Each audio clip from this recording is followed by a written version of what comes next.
You're watching Soccer Night in Detroit.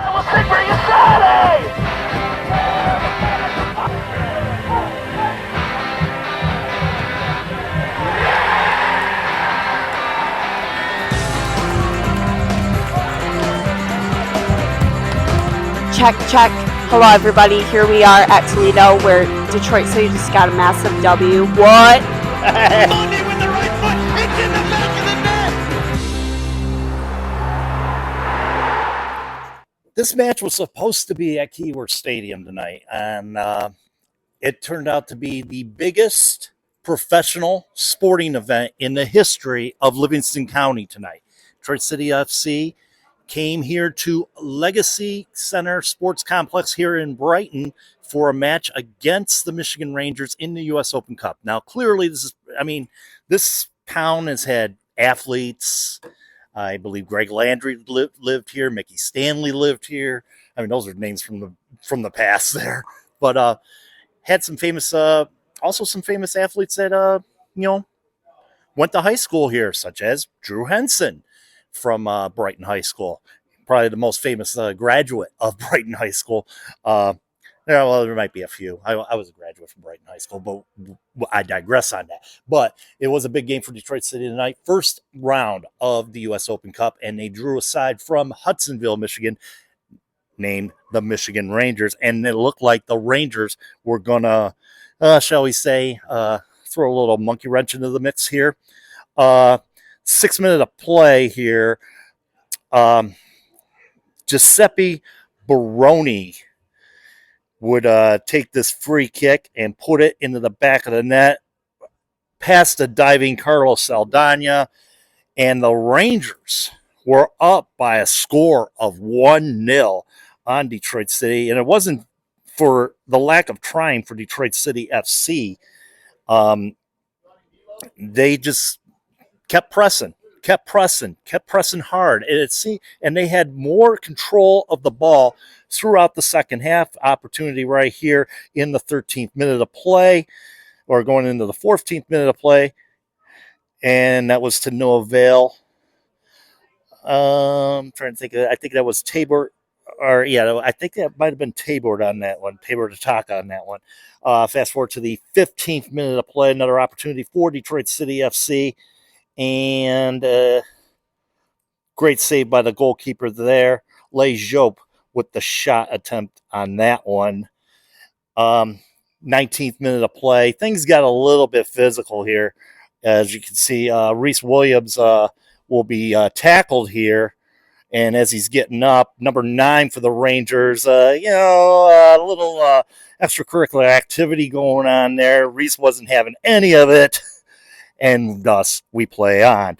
It wasn't until the 22nd minute when Preston Tabor Ataka, off a rebound from the goalkeeper, would put it into the back of the net, and Detroit City were well on their way.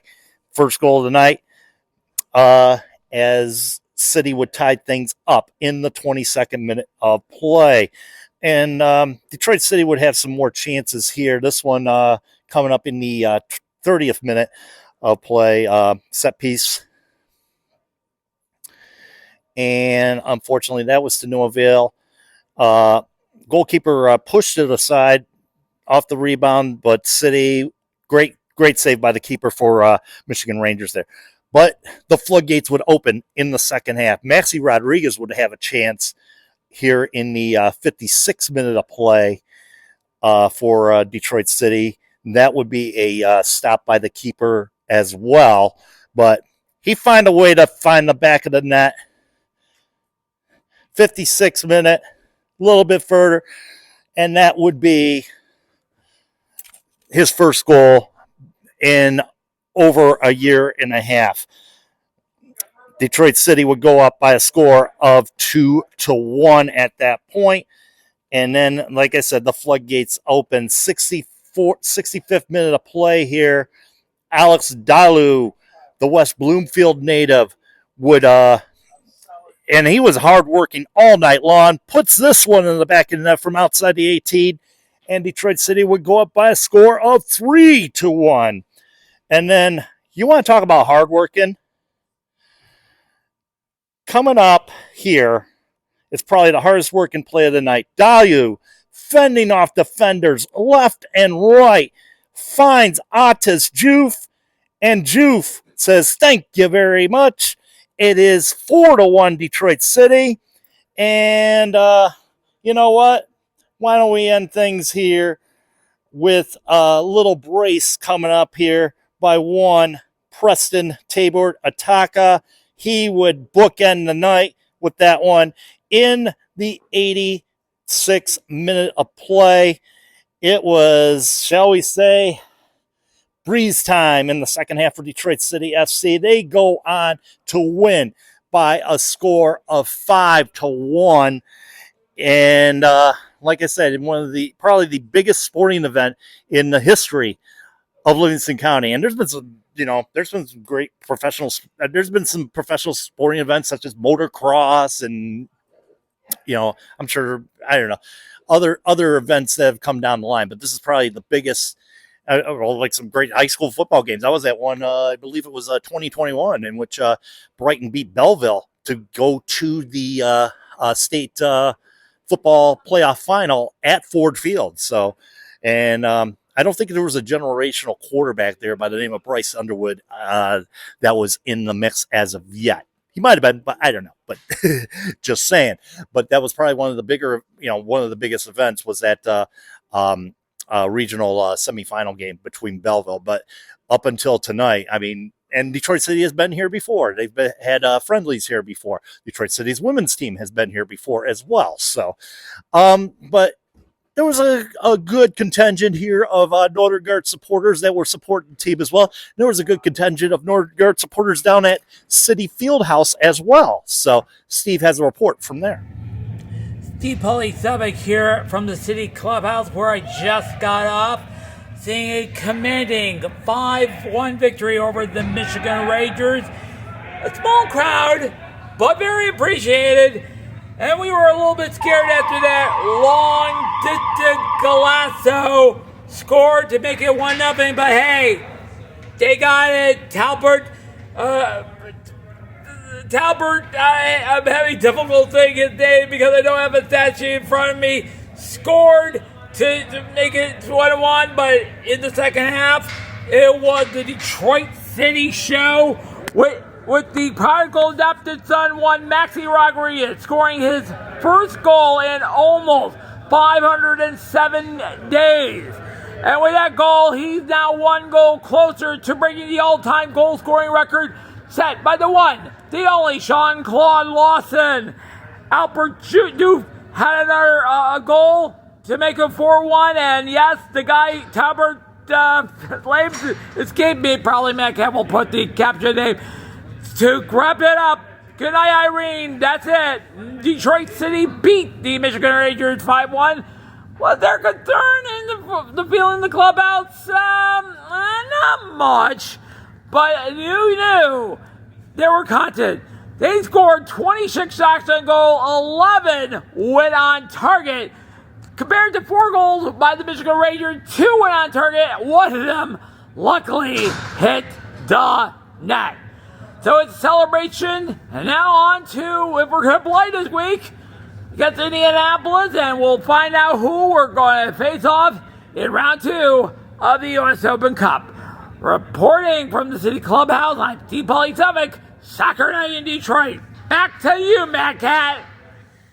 And we have reaction here from a plethora, and I do mean a plethora of players coming up here as far as we got things going here. Like I said, great night of soccer here at the Legacy Center, but we had a plethora, and I do mean a plethora of interviews. We talked to several of the players after the match as well. We'll hear from them, and we'll also hear from Coach Danny Dichio as well.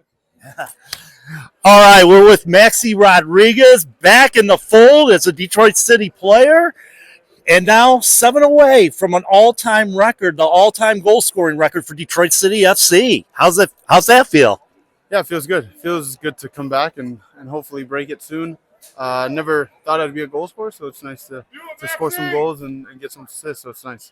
So, I mean, tonight, early on, give up the one goal, absolute banger there. But you guys just came around and came back and played your own game, played your game.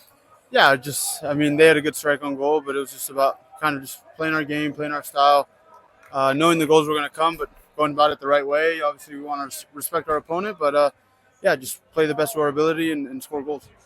Absolutely. And now you guys got a test coming up this coming Saturday against Indy 11. Of course, Indy 11 has been, you could say harbinger, or I wouldn't say a harbinger, but I would say a thorn on Detroit City's side in the past. How are you guys going? How are you guys going about that? I think no team is easy in this league. I think every team presents different challenges. Indy's a big physical team that like to play direct, so it's going to be another test for us. I think today, bouncing back from being down 1-0 is a different challenge than we faced on the weekend. So different challenges are good. We're going to see different styles, different teams. So, excited for it. Yep, especially going up against a goaltender. You faced him last year in the Eastern Conference Finals. Eric Dick, probably one of the best goaltenders in the USL Championship. So you think this offense can, shall we say, put a couple on him? Yeah, hopefully. He's a very good goalkeeper. Hopefully we get better and better. And I think right now we have 8 goals in 2 games, so we got to continue that. And I think with time we're going to get better, be more fluid, understand each other's tendencies. I know I'm coming back to a couple of new players up top that are extremely talented, so it's going to take time to gel for sure. Especially coming up after that game in Charleston, and we know how tough Charleston can be in the Eastern Conference, especially with their defense. Yeah, again, I don't think there's an easy team out there. I think we're going to take it one game at a time. We focus on Charleston after Indy and go from there. All right. Pleasure to talk to you. Yeah, thank you. Preston Tabor Ataka, one of our newest players, got a brace tonight against the Michigan Rangers. Open up the scoring, closing out the scoring. How's that feel? Feels good, man. I'm happy, like I got 2 goals today. And I'm happy that we're going to move to the next stage, and I hope to get more goals for the team. Oh, it'd be nice. It'd be nice, hopefully against Flint or something like that. I'm kind of rooting for Flint. So see if there's a bit of the Fenton area. I'd like to have another in-state rivalry, shall we say. Yeah. And, of course, tell me about that. Tell me about that first goal. That came off a rebound, as a matter of fact. It's just what we work on, during practice. You got to be ready. After a rebound, you got to just stay in the box and try to get goals for the team. Now, that last goal, you can't get any easier than that. It's a good run that I made too, and knowing how my teammates are. So, it's a team victory, so I'm happy that we got that. All right. Looking forward to Saturday. Big opponent on, back into the USL game again. You guys got Indy 11. Indy 11's been struggling. How do you guys see it? It's just, a lot of respect for Indy, and it's a good team. And we're going there just to play out like a team football and get the best win. Absolutely. Pleasure. Great job tonight. Thank you. All right, with Alex Dalu, oh, man, gets a goal. I tell you what, that run that you had to set up, I believe it was you set up Maxey at that point, or whatever. I can't remember the goal offhand, but that was one heck of a run that you had. You battled hard on that. Yeah, it was good. It was a good team effort. We really worked hard for that, and honestly, it was easy to come into this game thinking that we were going to win, but the team put on a good show. They were a good team to play against, and it wasn't as easy as everyone thought it would be. Absolutely. That first goal came in pretty quick there, and that was a banger that he had. Nothing you could do about that one. But after that, you guys seemed to settle down a little bit, play your game a little bit better, and the next thing you know, you guys were scoring left and right. Yeah. No, it was kind of a wake-up call when they scored. It shouldn't have got to that, but I'm glad we were able to capitalize and put away some goals. Absolutely. Now next week, going against Indy. And, of course, Indy, one of the top teams, top goalkeeper, and Eric Dick. And, of course, you faced them in the championship game last year. So it's a matter of getting to him. Yeah.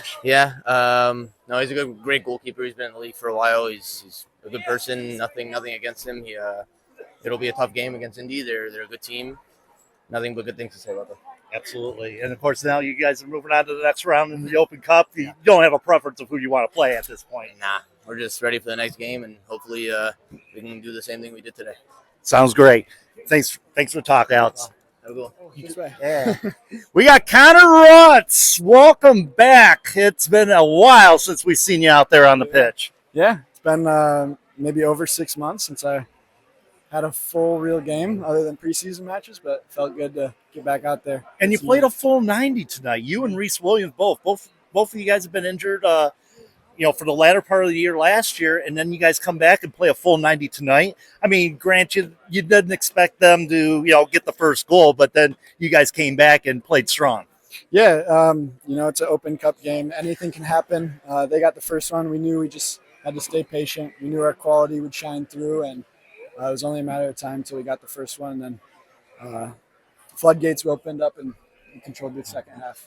I mean, we felt that, going into this game, obviously a heavily rotated lineup as well. I mean, Darren Smith was on the team sheet, but he did not play at all. And after, going out a little bit early on Saturday, though, but it seemed like everybody that came in tonight to help you guys, coming off the bench, the ones that were starting, really blended in quite well.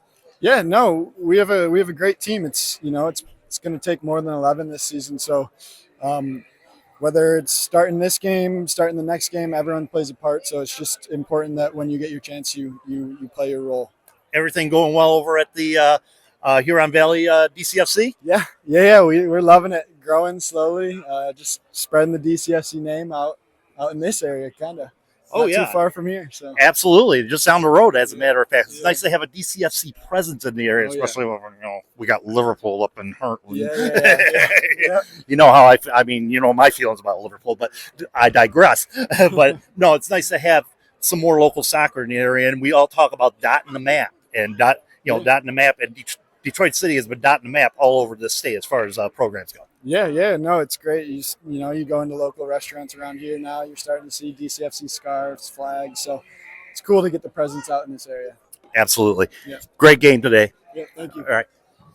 All right, we're with Coach Danny Dichio after a resounding victory this evening here in Brighton. I mean, a little adversity early on, but the boys seem to pour it on right afterwards. Yeah, no. Listen, that's 8 goals in 2 games now. Kind of like the production. Production's good. We've got some weapons in our arsenal in the front line now, and everyone's kind of started the season with hitting the back of the net, so that's good. There was a little bit of adversity. We scored an early goal on Saturday, which settled us, and then tonight we conceded an early goal, so I thought the response was good. The players, got back on the ball, created a lot of chances. I think we had 28 to 30 shots tonight and scored 5 goals. Their keeper made a couple of really good saves. They made a couple of crazy blocks. We hit the post, and I thought it was going to be one of those nights. But you got to have trust in your team. We bring on some different players in the second half to add a little bit more quality in the attack. And, Maxi gets us that goal, and we can breathe again, and we start looking like ourselves again. The one move that impressed me tonight was Alex DeLue fighting off defenders left and right, and then giving the feed to score the 4th goal of the evening. And it's like, this is the type of offense that you like to see. Yeah, and I'm so pleased for Alex tonight in him getting his goal. Local boys come back to play for Detroit, and he's probably been a little bit frustrated with his minutes, but getting the start tonight and showing his qualities, getting 2 assists, and I thought that was a fantastic strike from distance tonight. So, really pleased for Alex. A lot of heavily, you could say a medium heavy rotation tonight as far as the lineup goes, but you brought a lot of those players in the second half of play, and of course you got a big game coming up. Against Indy on Saturday. So one player that was key that wasn't in the lineup, that was in the lineup but did not play tonight was Darren Smith. So how's he doing? He's doing well. He had a little bit of a jar of the knee on Saturday, so we'll just be precautionary with him at the moment. And it was important to get Chisholm some extra minutes. And I thought Chisholm did really well, 70 minutes tonight. So, things are going well in the front line. And, we've got Maxi that can play up there. You've got Rutzi that's played up there in his career. So Nice to see him get 90 tonight. yeah, nice to see him get 90. And then we've got, Ben, who's looking really good in training at the moment. And he's going to be like signing a new player in about 3 or 4 weeks. So things are going nicely, but we know it's a long season and anything can happen on the training field or in a game where these injuries pile up. So we're just trying to keep everyone fit and healthy and fresh at the moment. Absolutely. And then the back line, another, the big loss, Michael Bryan. He's going to be out at least a month, you would say. Yeah, listen, Mike's had a great preseason. He had a really good season last year, I think, and getting the Player of the Year. So he's a big loss for us, but that's the reason we brought Callum Montgomery in and Rio Hope. He played extremely well on Saturday, by the way. Yeah, so we've got good cover there, but we miss Mike a lot, and we're hoping he gets back within a certain amount of time. And the one thing, though, is that back line. I mean, they played extremely well on Saturday. A lot of fluidness with that back line, where it would be Devin and Yamazaki on the one side, Colum and Tommy Silva on the other side. It was a nice, solid back four. And you guys had, despite the one goal being a banger, the defense was the same thing tonight. Yeah, and listen, it's competition for places. That's what we want. I've always said I want 2 guys in every position competing for a starting spot, and we've got that at the moment, and I want that to continue. I want there to be no one kind of dropping their lips because they're not playing. I want them fighting to get into the starting team, and we've got that at the moment. All right, best of luck to you on Saturday. Thank you. Safe travels back. All right. Okay. Thanks to all those people who joined us tonight. And, of course, another person that joined us tonight was Dave Dwahey. He'll be on the call for this weekend's action in the MASLW playoffs. So we took time to talk with him. We'll hear from him coming up in a couple days. A couple days when we do our preview of the MASLW playoffs, which you can catch on YouTube on the Detroit City FC YouTube channel. That's our next soccer night in Detroit. We'll be on Thursday previewing the MASLW playoffs. It should be a great time at the Fieldhouse. If you haven't gotten your tickets yet, get them now. Passage.com, $30 a day. The first day starts at 10 a.m. on Friday with 4 games. Detroit City going to going to be playing at 7 o'clock that night. And should they move on to the next round, their game will be at 3:30 on Saturday prior to the match between Detroit City and Indy 11. That'll be taking place on the road. Of course, there'll be a clubhouse party there as well. So, yeah, I'm getting ready to be, submerged into the clubhouse all weekend. Of course, the final will be on Saturday at City Fieldhouse. That will be a 2 o'clock kickoff there. So, and to wrap things up, great win for Detroit City tonight. They move on in the U.S. Open Cup. The next games for them will be occurring on March 31st through April 2nd. You'll find that out. They'll do a draw for that coming up on Friday for the determination of the next opponent and the location of that next opponent as well. So be on the lookout for that. So great night here from here at the Legacy Center, and until we meet again on Thursday for your MASLW preview, Madcat here saying, keep your feet on the ground, keep reaching for the galaxy, and most of all, be good.